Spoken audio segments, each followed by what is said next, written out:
a gente que se va uniendo todavía, fenomenal. Vale.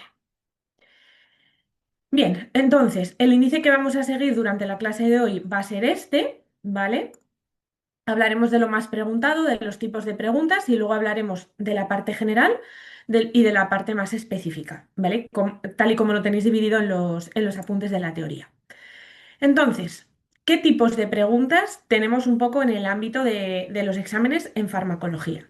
En primer lugar, va a haber algunos casos clínicos y esto puede afectarnos tanto a farmacología como a otro tipo de materias, ¿vale? El truco va a ser el mismo para todos. En este tipo de preguntas, que veremos algún ejemplo en la clase de hoy, a lo mejor el enunciado es un párrafote así. Lo que tengo que ser capaz ahí es de quitar, bueno, pues lo que decimos paja, ¿no? O sea, todo un poco el contexto para centrarme en lo verdaderamente importante que es lo que me están preguntando, ¿vale? Y a ver si ya todo el mundo se conecta para que podamos... Vale. Entonces eso, quitar la paja de los casos prácticos para centrarnos realmente en la pregunta, porque esa pregunta probablemente sea la misma que otras que ocupa dos líneas, pero toda esa información muchas veces incluso nos puede desconcentrar, aturdir, y entonces eso, tengo que ser capaz de quitar la paja y centrarme en lo importante, ¿vale? Después, cálculos de concentraciones. Haremos también algunos ejemplos en la clase de hoy, ¿vale? Para repasar un poco cómo abordar este tipo de preguntas. Casi siempre hay algún tipo de pregunta de este tipo. Aquí, sobre todo, o sea, son fáciles. Lo que pasa que muchas veces, ya como sé que hay que hacer cálculos, nos da los siete males, nos ponemos nerviosas, no sabemos ya ni dos por dos. Entonces, tranquilidad, ¿vale? Ahí el truco más importante simplemente es tranquilidad, porque es fácil, es un proceso casi como una receta, ¿no? Tal, tal, tal, voy haciendo los pasos y sé que lo sé hacer. Pero ya como las matemáticas me ponen nerviosa, pues empiezo a turullarme. No, calma. Aquí la palabra sería calma, ¿vale? Y luego, pues teoría pura, que nos pueden preguntar por tipos de fármacos o parte general, como vamos a ver ahora, y aquí es importante pues tener en cuenta los factores de confusión que nos quieren liar, ¿no? Entonces, bueno, pues siempre intentar ir opción a opción para ver cuál de ellas es la que tengo que marcar, ¿vale? Esto ya es pues teoría pura y dura. Vale, entonces, ¿qué aspectos son los más preguntados en esta materia? Bueno, aquí realmente es un poco también una lotería, ¿vale? Por ejemplo, en el examen de IR que fue hace 15 días, pues es verdad que de esto se cumplió bastante, pero también preguntaron cosas que no era de esto, evidentemente. Entonces, bueno, quiero deciros con esto que no os centréis única y exclusivamente en estos puntos, porque es verdad bueno, que vamos a ver preguntas de todo tipo, ¿vale? Entonces, efecto de primer paso hepático y vías de administración son los dos puntos más preguntados de la parte general, ¿vale? Lo vamos a repasar ahora. Efectos anticolinérgicos, muy importante, preguntados de maneras muy distintas, pero siempre hay alguna pregunta relativa a esto.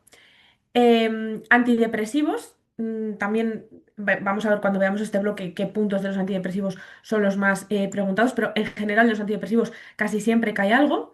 Beta bloqueantes, también muchísimo. De hecho, en este EIR también hubo pregunta de beta bloqueantes y de antidepresivos y efectos anticolinérgicos. O sea, esto sí que se ha cumplido. Y la digoxina, pues también suele ser un fármaco muy preguntado, ¿vale? Su toxicidad, sus efectos, etcétera, etcétera. Entonces, bueno, lo iremos viendo también todos estos puntos en la clase de hoy, ¿vale? Venga, pues vamos a comenzar con la parte general, ¿de acuerdo? Vamos a ver una pregunta de examen relativa a esta parte general, en la que no nos centramos en ningún grupo terapéutico, sino que, bueno, pues nos va a hablar de aspectos farmacológicos en general. El texto refundido de la Ley de Garantías y Uso Racional del Medicamento se define como excipiente a toda sustancia activa empleada en la fabricación de un medicamento, el destinado a una posterior transformación industrial, todo componente de un medicamento distinto del principio activo y del material de acondicionamiento. A ver si ya... Vale, ya estáis todos, creo, sí. O la forma farmacéutica de un principio activo que se utiliza como referencia en un ensayo clínico. Vale, entonces ahora me tengo que acordar de las definiciones, esto es galénica, ¿no? De aquellas materias que se utilizan en la fabricación de un medicamento. Yo sé que la sustancia activa es el principio activo, por lo tanto sé que esta no es para nada, ¿vale? Yo sé que la forma farmacéutica es la forma farmacéutica, no es el excipiente, por lo tanto tampoco va a ser. Quizá podríamos tener duda entre estos dos, el destinado a una posterior transformación industrial o todo componente del medicamento distinto al principio activo y del material de acondicionamiento. Bueno, la respuesta correcta sería la C. El destinado a una posterior transformación industrial no es ya el medicamento, sino que es ese fármaco, esa molécula, esa sustancia que se ha descubierto y que posteriormente con una transformación industrial dará lugar al medicamento, ¿vale? Que es lo que yo ya administro al paciente.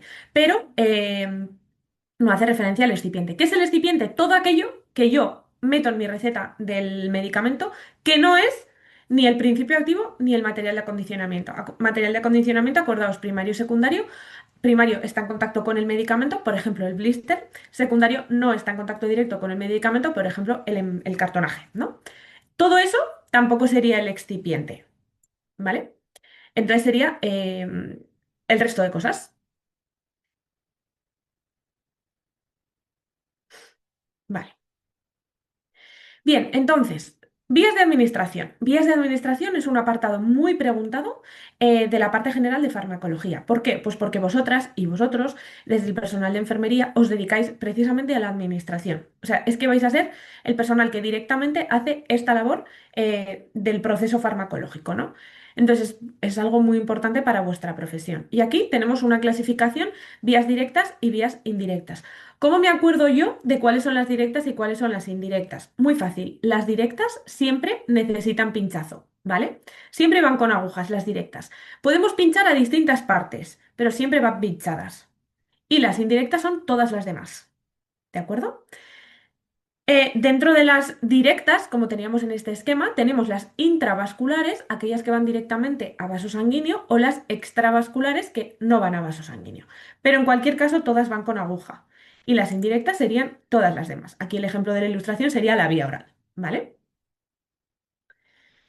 Entonces, aquí os he puesto una tabla de resumen con todas las vías que serían directas: intravenosa, intramuscular, subcutánea, intradérmica, intraarterial, intratecal, epidural, intraósea. Todas van con aguja.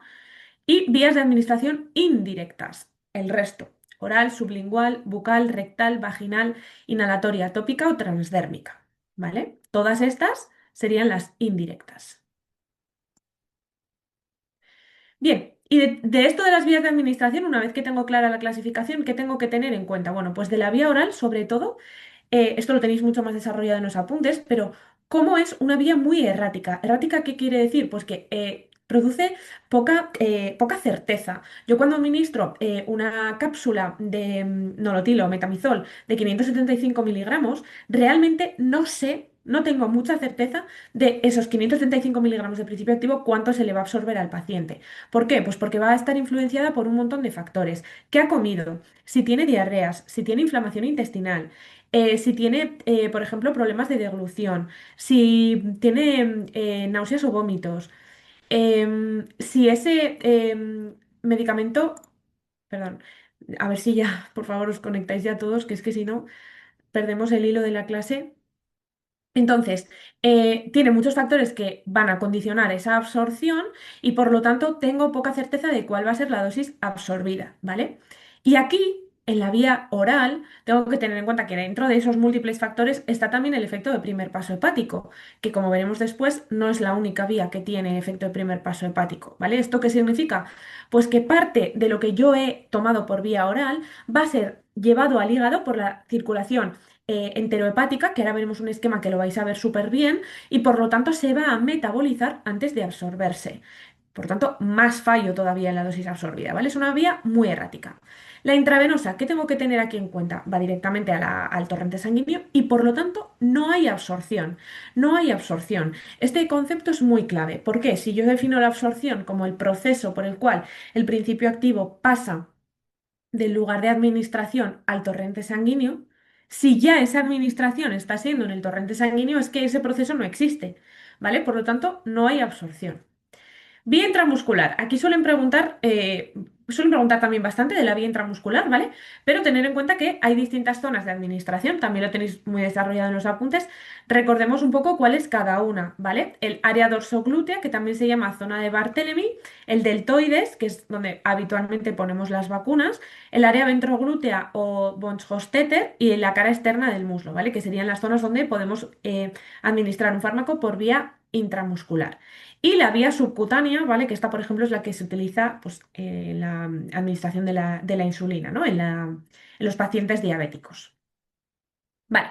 Esta pregunta es de leer de hace 15 días, ¿vale? Del último IR, y hace referencia a las vías de administración, en concreto de la intramuscular.